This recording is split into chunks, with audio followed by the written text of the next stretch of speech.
Newsmakers this morning. Sheriff Donny Youngblood is joining us in studio this morning to talk more about the election and specifically Measure K. Sheriff Youngblood, thanks so much for joining us. Thank you. All right, so 476 votes that's the difference between yes and no on Measure K. We want to reiterate, though, kind of what our Bob Price was talking about. This is still early on in the results process. There could be up to 100,000 ballots still that have been counted. I want to first just get your reaction, though, to these early results.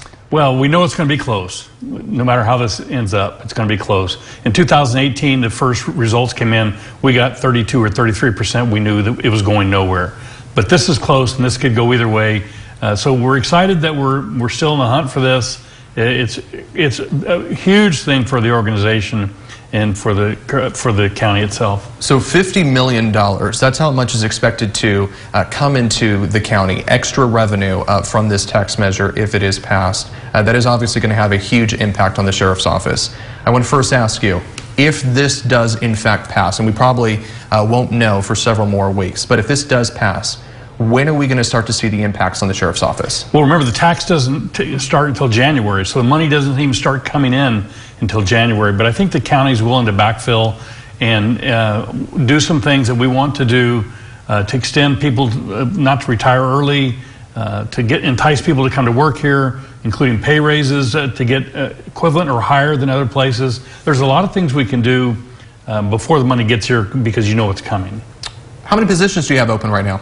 Right now, it's give or take 400 civilian detention deputies and regular deputies. I just read last night that in Tehama County, they no longer have a day patrol in the entire county because of lack of staff. This is catastrophic. Okay, so what happens if this does not pass? I mean, again, we're talking about $50 million in extra sales tax revenue that could be going to the county. I mean, that's a huge amount of money that would not be coming in if this does not pass. And you have been talking about, you've been going all over the county talking about what this money would do to the sheriff's office if this measure passes. So what happens if this does not pass? What happens to your department? Well, first of all, the state can't touch this money. That's critical. The money comes directly to us and stays in our county. If it does not pass, we will live within our means, which is what we've been doing. Okay, but what does that mean for the sheriff's office? That means that we're going to continue to lose more people than we're able to hire.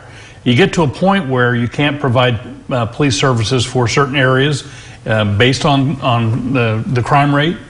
We're mandated by the Constitution to provide bailiffs and the jail and civil, so those cannot be cut.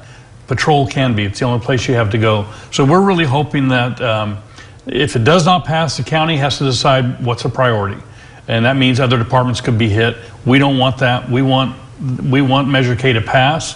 We want it to, everybody in the county wants it to pass that is involved in government because they realize what this means to them for their jobs, for their security, for calling 911, having somebody respond. One of the big things that the department is engaged in right now are some child sex stings. And there was a big one last month, and it led to the arrest of the former now Condors head athletic trainer Chad Drown, along with 8 other people. Talk a little bit about these stings. I think they're shocking every time we hear about them, that there are this many people in our community and online preying on our children. Yeah, it's not just our community. Fresno just had one last week. Kudos to the detectives because they're doing this above and beyond their regular assignment. They establish profiles, they get online, they wait for people to contact them. They have that happen. We've had them as far as the East Coast. And ultimately they make an appointment to meet with the minor at places where, for example, we talked earlier about the bathroom in Walmart. Wow. Nothing good going to come from that. We know that these people need to be in custody and protect our children. Parents need to be aware of what your children are doing. It's not any one website. It's people are trolling all the websites to try and contact children.